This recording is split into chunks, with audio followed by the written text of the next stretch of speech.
This is macOS Ken. 2 Apple targets go higher. blankOS 26.6 beta start rolling.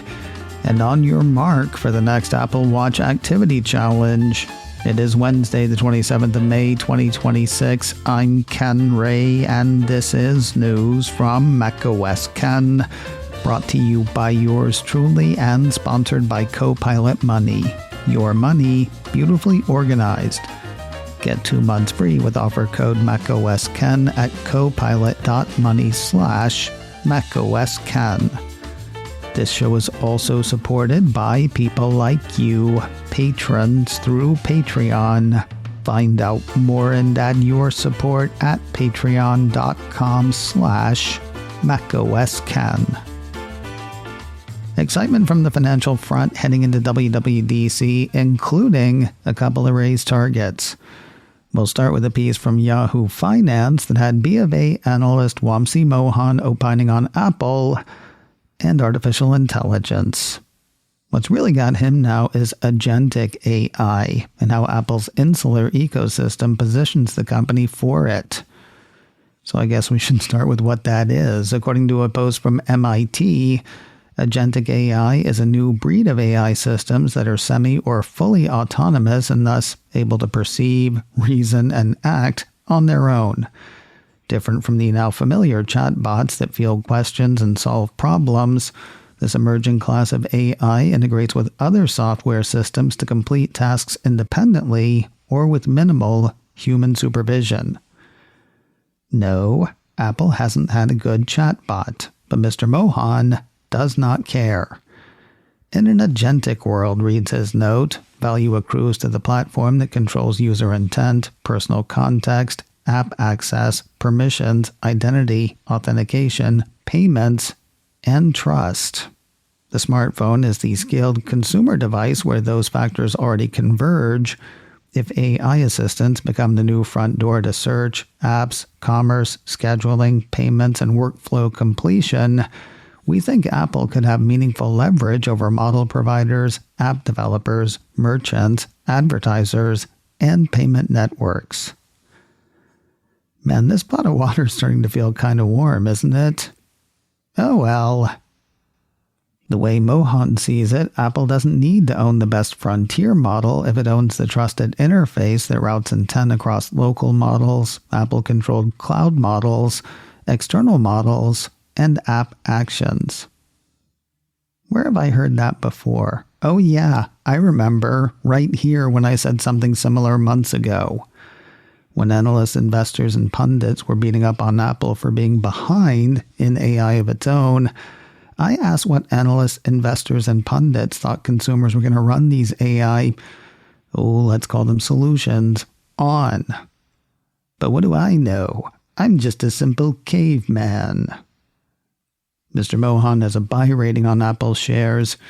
He used his note to raise his price target on the shares from $330 to $380. Thinking similarly was Melius research analyst Ben Reitzes. A piece from Barron's had Mr. Reitzes writing that Apple may be on the brink of some real AI sizzle.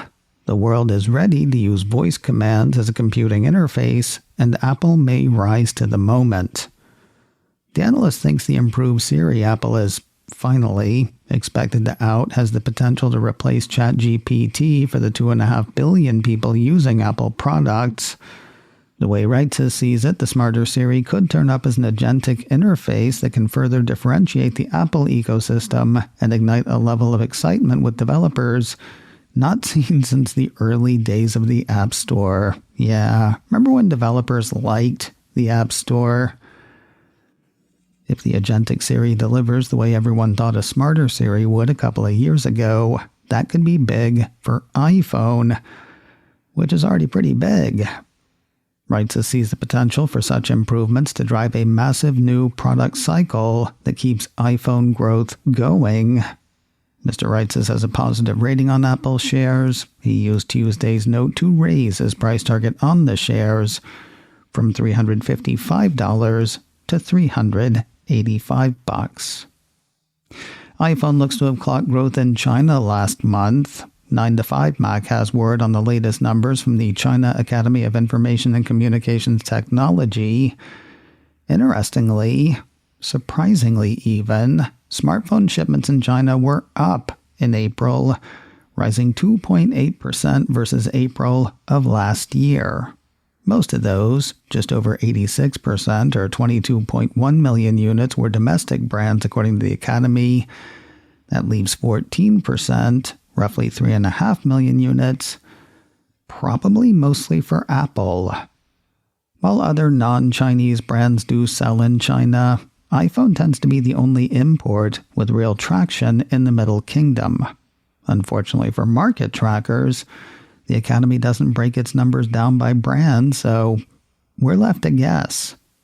If the guessing's good, though, that would put iPhone growth in China in April up in the neighborhood of 1.8% versus April of 2025.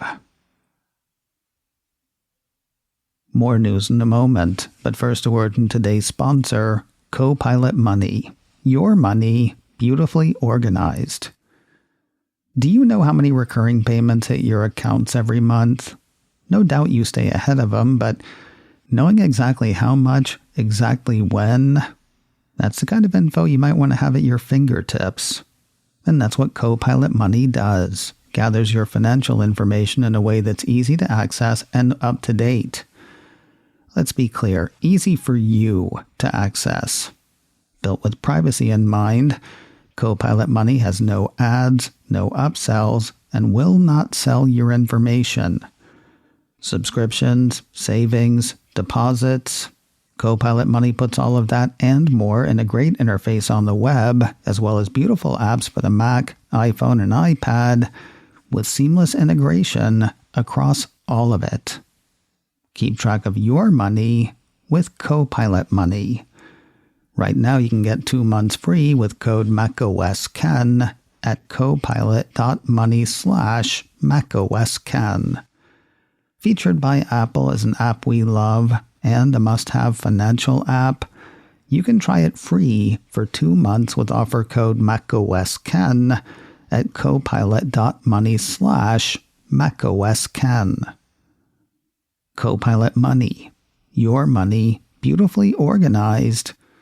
Try 2 months free with offer code MacOSCan at copilot.money/MacOSCan. The Big Bam OS beta parade begins anew.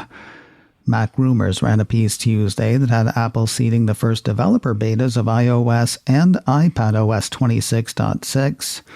They were joined by the first developer betas of macOS Tahoe 26.6, as well as the 26.6 versions of watchOS, tvOS, and visionOS. What's new? Well, not nothing, but nothing big. A piece from 9to5Mac has code diver Aaron Paris doing a bit of diving. He's found evidence of a new pop-up letting users know when they have hit the limit when it comes to blocked contacts. I don't know that we knew that there was a limit, but I guess some of us are going to find out soon. According to Paris, the text of the pop-up reads, "You've reached the maximum number of blocked contacts. To block additional callers, remove a blocked contact in settings." It's kind of weird that there's a limit. News of another change comes our way via Apple Insider, this one bringing an apparent protection for Apple Maps. According to that piece, iMessage has had a sandbox system called Blastdoor for a while now. The framework offers protection against zero-click exploits, according to the report, keeping conversations and their details private. Now, Apple Insider says code specters have spotted a new Maps Blastdoor framework in iOS 26.6. While there are a few details about the framework itself, the piece says it's more than likely a security measure given the existing Blastdoor sandbox system. Otherwise, not a lot new, and not a lot new expected for the upcoming updates. The various blankOS 26.blank releases are likely in maintenance mode at this point, with newness reserved for blankOS 27. We'll hear more about that at WWDC week after next. Apple's newest AirTags have a new update. Mac Rumor says Apple on Tuesday released firmware for its second-generation AirTag item trackers.